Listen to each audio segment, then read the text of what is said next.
आज दुसऱ्या दिवशी दमदार पावसानं परभणी जिल्ह्यामध्ये हजेरी लावली। परभणी शहरासह गंगाखेड, पूर्णा आणि सोनपेठ तालुक्यात चांगला पाऊस झाला। यामुळे पहिल्यांदा या भागातील नदी नाले पाण्याने भरून वाहत राहिले।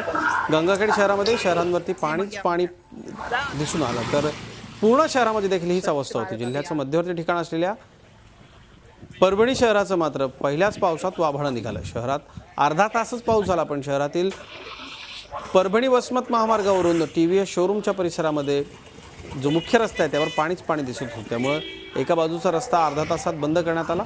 त्यामुळे शहरात उन्हाळ्यावर नाले सफाईचा केलेला फारच होता की काय अशीच परिस्थिती एकूण दिसून आली। याहीपेक्षा वाईट अवस्था परभणी बस स्थानकाची होती। बस स्थानकाच्या डाव्या आणि उजव्या दोन्ही बाजूंनी सांडपाण्याचं जे पाणी आहे, नाल्यांचं जे पाणी आहे ते बस स्थानकामध्ये शिरलं। बस स्थानकाची सुरक्षा भिंत कोसळलेली असल्यानं शहरातलं संपूर्ण घाण पाणी बस स्थानकामध्ये शिरलं। या सांडपाण्याची इथे दुर्गंधी सुटली होती।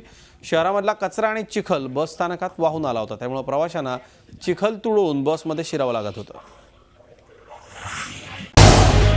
झी 24 तास रहा एक पाऊल पुढे।